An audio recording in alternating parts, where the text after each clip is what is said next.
हमारे जो है साथी लोग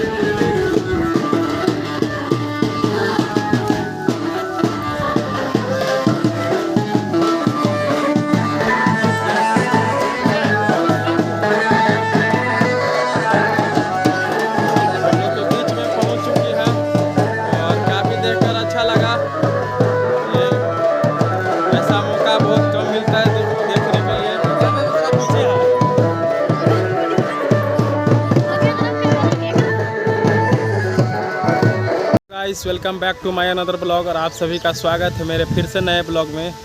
और दोस्तों ये ब्लॉग जो है काफ़ी ख़ास होने वाला है, क्योंकि अरवल ज़िला के रहने वाले कुमारी सौम्या जो हमारे IAS के एग्ज़ाम दी और पूरा भारत में 502 रैंक है। और उनका आगमन जो है हमारे गांव रघु बिघा में आगमन है। और चलिए उनसे बीच में जो है पहुंच चुकी है। और काफ़ी खुशी की बात है, क्योंकि पूरे भारत में 502 रैंक लाए और IAS सपना जो है अपना पूरा किया। और इनसे मिलेंगे और उनका कुछ बातें सुनेंगे, तो आप लोग बने रहिएगा मेरे वीडियो में। और काफ़ी मज़ा होगा। अभी देखिए स्वागत के लिए हमारे जो है साथी लोग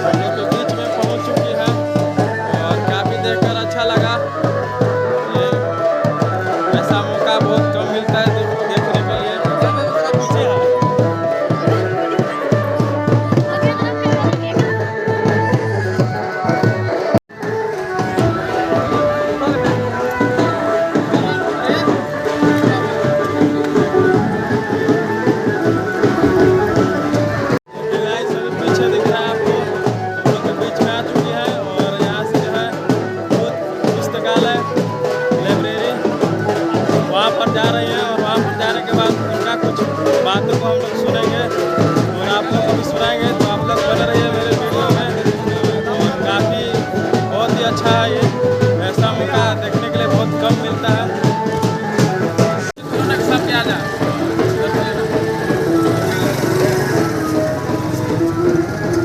और इधर देखिए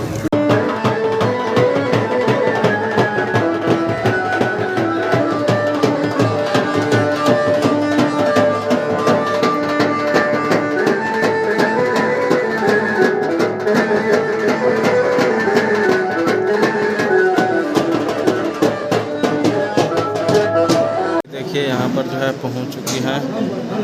और जो है सौम्या कुमारी और IAS का ये जो है पूरे भारत में 502 रैंक लाई हैं और हम लोग के बीच में आई हैं। और ये बहुत ऐसा कम देखने के लिए मिलता है। ये इनकी कुछ बात सुनेंगे हम लोग। तो देखिए इनको देखने के लिए बहुत ही लोग प्रोत्साहित हैं, बहुत दूर दूर से आए हैं। और इधर भी देख सकते हैं आप लोग, बच्चे बूढ़े सब आए हैं। आप लोग बस बने रहिए वीडियो में कंटिन्यू। बुद्धि विकास पुस्तकालय में हमारे सतीश भाई जो है कलेर स्थित बेलाव गांव के रहने वाली आदरणीय कुमारी सौम्या जी UPSC परीक्षा क्रैक कर और इस भारतीय सेवा में योगदान देने जा रही हैं। बहुत हर्ष की बात है कि हमारे गांव में समय दिए। हम चाहेंगे कि यहाँ पे पहुंचे हैं तो कुछ हम लोगों को गाइडलाइन दें, क्योंकि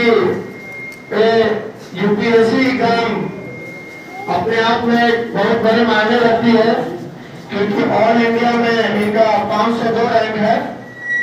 और इस ग्रामीण क्षेत्र में रह करके UPSC क्रैक करना अपने आप में बहुत बड़ी बात है। तो सबसे पहले तो इस गांव की ओर से संपूर्ण जनता की ओर से उनका हार्दिक स्वागत करना चाहेंगे कि हम सभी लोग उनका एक बार ताली बजाकर स्वागत करें।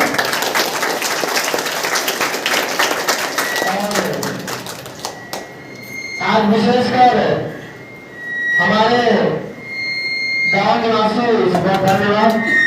अब मैं चाहूंगा कि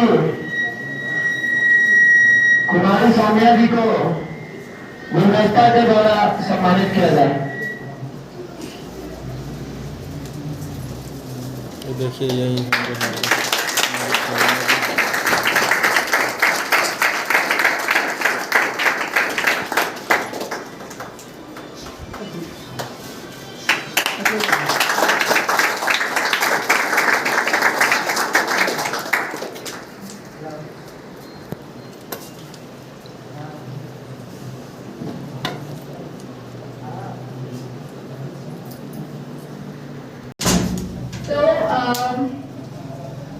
मैं बेलाव गाँव अरवल में जन्म ली हूँ और मेरा बचपन वहीं पर बीता है।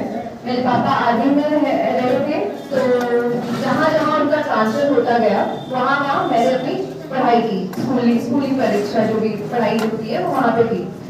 उसके बाद हम लोग गोवा में रहने लगे, तो वहाँ पे मैंने अपना 10वीं और 12वीं वहाँ से खत्म किया और फिर मैंने बीटेक किया है सिविल इंजीनियरिंग में पंजाब से लवली प्रोफेशनल यूनिवर्सिटी से। उसके बाद मैंने गेट का एग्जाम दिया और उसमें भी मेरी ऑल इंडिया रैंक अच्छी आई थी और फिर मैं NIT सूरत में मैंने एनवायरमेंटल इंजीनियरिंग किया है और उसी दौरान मैंने डिसाइड किया था कि मैं UPSC का एग्जाम दूंगी।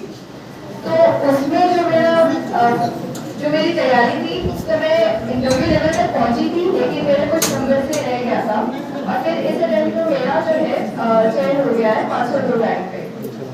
तो अभी तक का जो सफर रहा है उसमें सबसे इम्पोर्टेंट चीज जो आप सभी को ध्यान में रखनी चाहिए वो है कि टाइम को कैसे मैनेज करें। ये छोटे से छोटे बच्चे और बड़े लोगों को भी पता होना चाहिए।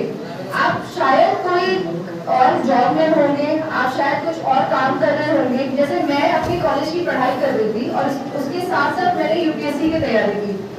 मैंने अपना रिसर्च पेपर पब्लिश किया है अभी एक इंटरनेशनल जर्नल में। तो मेरे पास एक बैकिंग थी, एक तरह से ये था कि मैं UPSC के अलावा भी मेरे पास एक है जरिया जहाँ पे मैं जाकर वो अपना एक सिक्योरिटी ले सकती हूँ कि मेरे पास एक जॉब तो रहेगी और मैं UPSC की भी तैयारी कर रही थी। ठीक है, तो इस तरह से आपको भी जो भी आप करना चाहते हैं, शायद आपका कोई भी सिचुएशन हो सकता है, लेकिन आपको टाइम मैनेजमेंट करना आना चाहिए कि आप किस तरह से अपने जो लक्ष्य है उसको भी ध्यान में रखते हुए और आपके जो दूसरे चीजें जो आपको करनी है वो भी आप कर रहे हैं। दूसरी चीज है कि आपको स्ट्रैटेजी होनी चाहिए। स्ट्रैटेजी मतलब कि कितना पढ़ना है, सिलेबस क्या है, कितने सारे बुक्स खत्म करने हैं। सिर्फ ये नहीं कि आप सिर्फ पढ़ाई कर रहे हैं। जैसे इन्होंने बोला एग्जाम के बारे में, अभी अगस्त में एग्जाम है और जून में आपका फॉर्म भरना है। अब इतने टाइम में आप कितने सारे बुक्स खत्म कर सकते हैं? अभी तक आपने कितनी बुक्स पढ़ लिए हैं? ठीक है, अब स्पेसिफिक तो आपका जो क्वेश्चन है कि बहुत ज्यादा जनरल चीज है। देखिए कुछ चीजें तो बेसिक होती है, हिस्ट्री, ज्योग्राफी, जो करंट अफेयर्स होते हैं, स्पेसिफिकली आप किसी मैगजीन को ले सकते हैं। अब दूसरा चीज है जो बच्चे 10th स्टैंडर्ड कर रहे हैं या जो बच्चे जो है वो इतने छोटे छोटे उम्र के हैं, तो आपको सबसे पहला पढ़ाई में ध्यान देना है और जो भी पढ़ाया जा रहा है बुक स्कूल में, या तो अभी तो सभी के पास इंटरनेट अवेलेबल होता है, सभी के पास ऑनलाइन मटेरियल होता है, आप वहां से चीजों को पढ़ सकते हैं, कुछ वीडियोस देख सकते हैं। मैंने कोई कोचिंग नहीं ली है, मैंने सब कुछ इंटरनेट से पढ़ा है। मैंने मतलब अपना ऑप्शनल जो होता है ज्योग्राफी, उसके लिए भी कोई प्रॉपर कोचिंग वगैरह नहीं ली है, मैंने पूरा इंटरनेट से पढ़ा है। तो आप लोग भी वो यूट्यूब वगैरह यूज कर सकते हैं और अच्छे से किसी कॉन्सेप्ट को समझ सकते हैं। अगर जो भी क्लास में पढ़ाया जा रहा है, टीचर्स जो भी पढ़ा रहे हैं, तो आप उसको इंटरनेट पर जाइए, वहां से सीखिए और पढ़िए।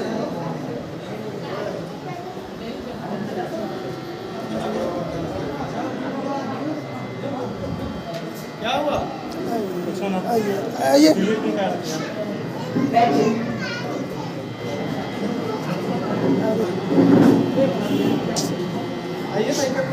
इधर आइए ना, इसमें बैठे ना, कुर्सी में बैठ। और मेरी बस आप सभी को शुभकामनाएं हैं। धन्यवाद। मैं सिर्फ एक चीज़ बताना चाहती हूँ, मेरा जो भाई है वो भी इस प्रोसेस में, कहाँ है वो? हाँ जी, यहाँ पर है। तो मैंने अपने मम्मी पापा भाई बहन सभी को अपने यूपीएससी के जर्नी में लगा दिया था कि भाई तुम भी आओ, तुम भी करो। भले वो पढ़ नहीं रहे थे, उनको कोई पढ़ाई का लेना देना था नहीं, तो बस मैं चाहूँगी कि वो भी थोड़ा सा बताए कि उसका क्या एक्सपीरियंस रहा है उस यूपीएससी जर्नी में। उसने पढ़ाई नहीं की है, उसने कोई सब्जेक्ट पढ़ाई वो कुछ नहीं किया। मैं खाली से बिठाती थी, मैं बोलती थी तू बैठ और मेरी बातें सुन, क्योंकि मैं अकेले पढ़ती थी और मैं बोर हो जाती थी, इसलिए।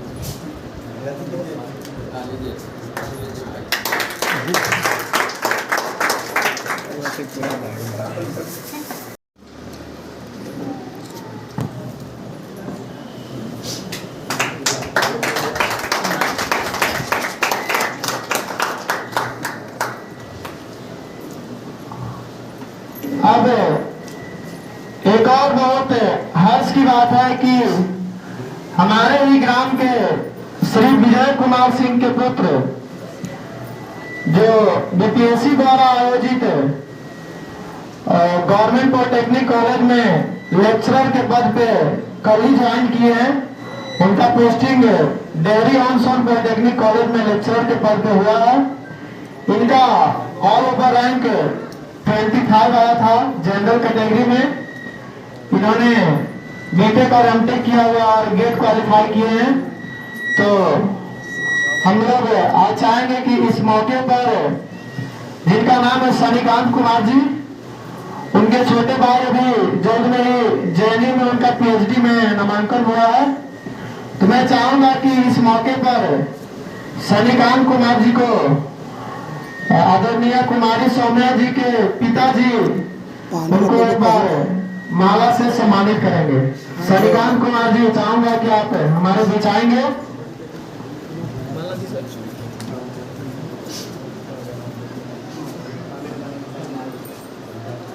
फोटो लीजिए।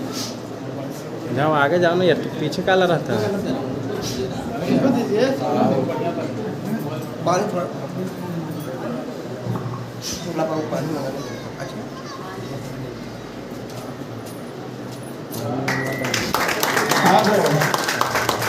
अंकल जी उनको भी माला से सम्मानित करेंगे।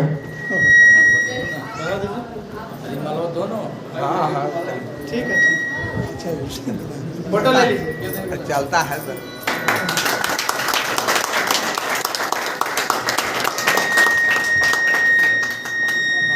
बहुत खुशी की बात है।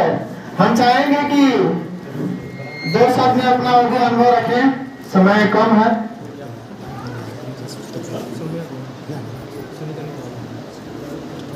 अब हमारे गार्जियन हैं, कृपया कर इनका सम्मान स्वीकार करें। आप कृपया आगे आ जाएंगे शनिकांत कुमार जी।